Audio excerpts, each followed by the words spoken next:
Hello, good morning to all guys, siyempre to all my friends, of course, siyempre sa aking mga followers, upcoming followers, siyempre thank you sa inyong lahat sa walang sawang suportado sa aking YouTube channel po.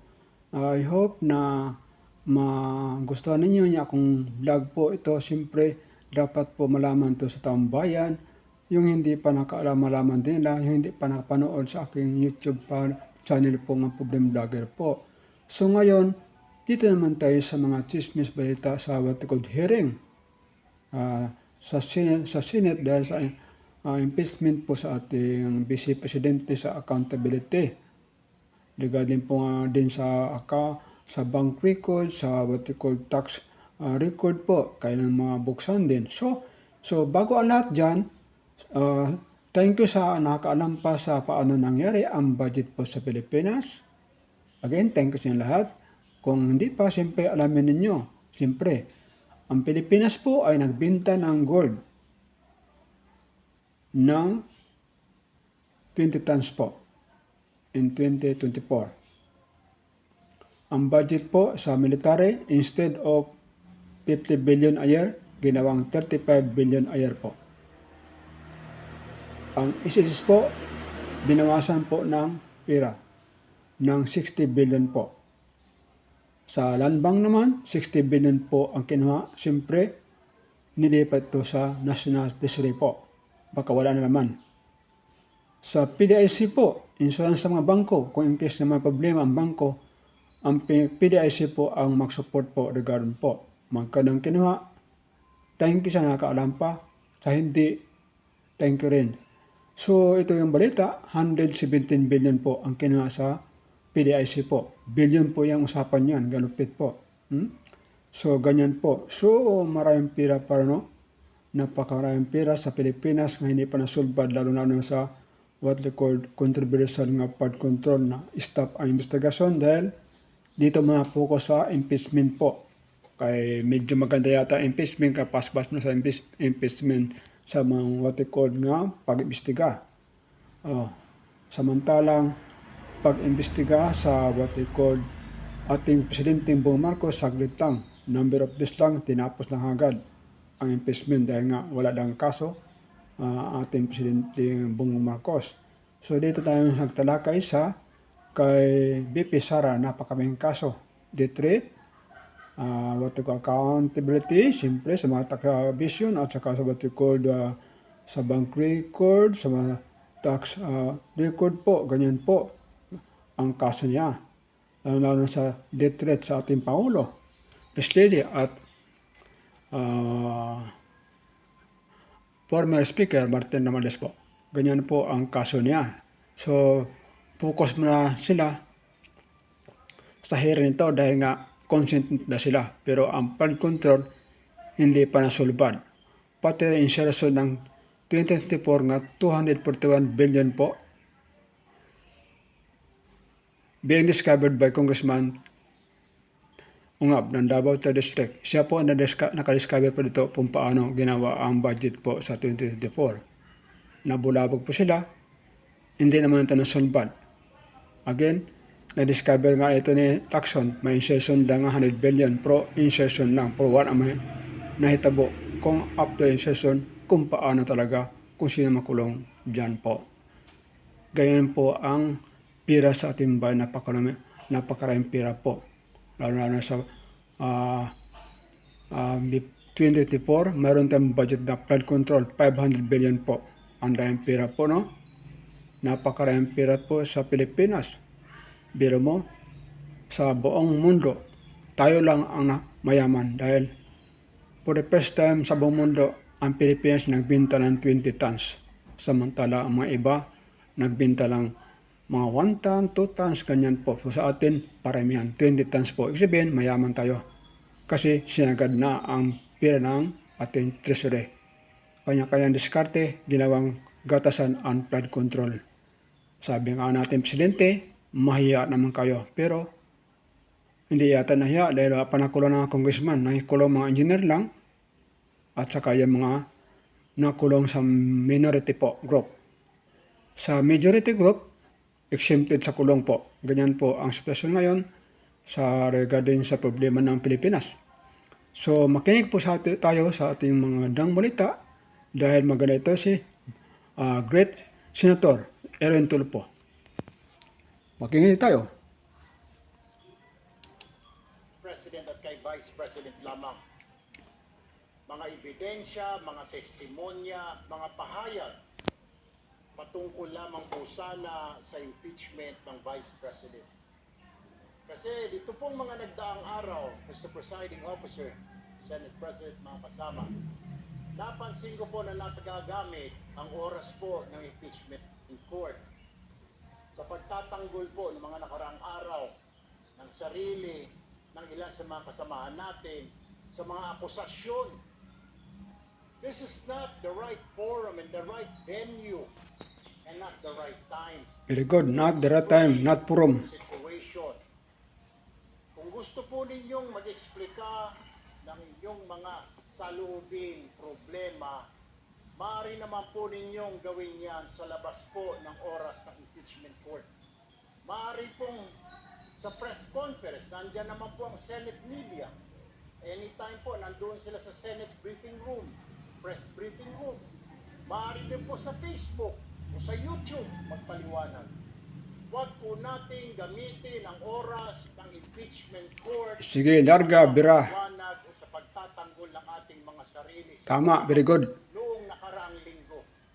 Because the time we waste here to defend ourselves, To depend, ha? defend what we believe or what have you, is an Think. injustice to the Vice President.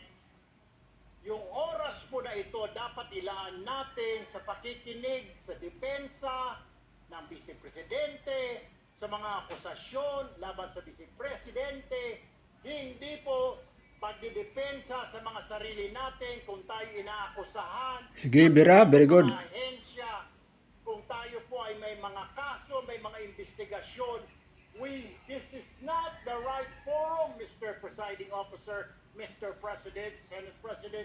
This is not the right place. This court Sige, was established, ipaliwanag mo. was created, Mag-boast out ka din. That is a freedom of information. Democratic information po yan. Ilabas ang sarili. Yung dapat sabihin. na ilabas natin ang saloobin natin, mga sagot natin. Oo, tama yan. Ilabas mo rin. Laban sa atin. And this is not also the time, Mr. President. Yes, very good ka. Nahanapin yung mga kasama nating nawawala, nakakulong. Dapat po doon Kinulong mo kasi. natin sa session natin and not here in this court, Mr. Presiding Officer, Mr. Senate President. Kaya pakiusap ko lamang po sana sa ating mahal na Presiding Officer and Senate President. Let us follow the rules. May rules ho tayo. Kung hindi naman ho patungkol sa Vice President na sasabihin natin, hindi naman po patungkol sa depensa o prosekusyon ng Vice Presidente natin, then huwag na ho natin payagan na magsalita po dito sa kasaya.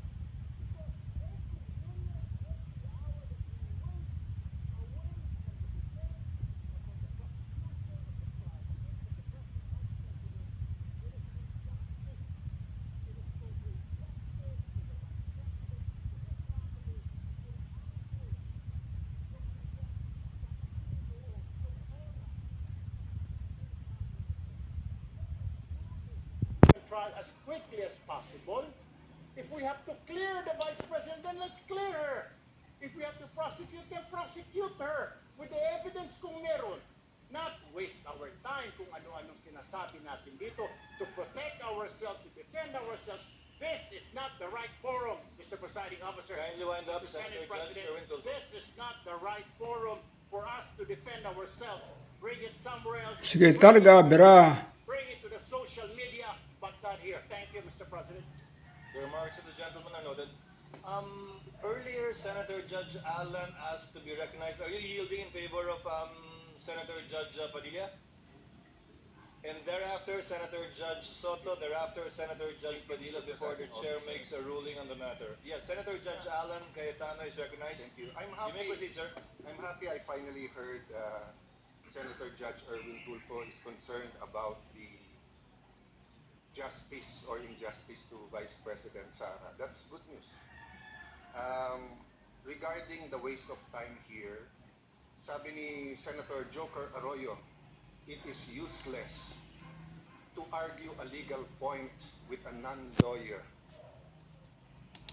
When Senator Marcoleta brought that up here, nagkaroon ng commotion. Senator Miriam stood up here many times and said, kaya ka nga nagpo 4 years na law school at nagbabar. So let me give my own interpretation. The impeachment court is formed with lawyers and non-lawyers. And we interact, and it's for everyone, and we're equal. But if there's an engineer here or a doctor, and they talk about medical principles, I have to either study and argue on medical principles. Hindi ko pwedeng sabihin, hindi, ganito lang yan, logic lang yan, etc. Diba? So, ang legal principle natin today is simple, integrity ng court. So, allow me to mention that to the people and help educate my colleague here. The integrity of the court and the justices or judges is always relevant. So if the Supreme Court or COMELEC, Court of Tax Appeals, Sandigan Bayan is being heard and the judges are being threatened, you give them time.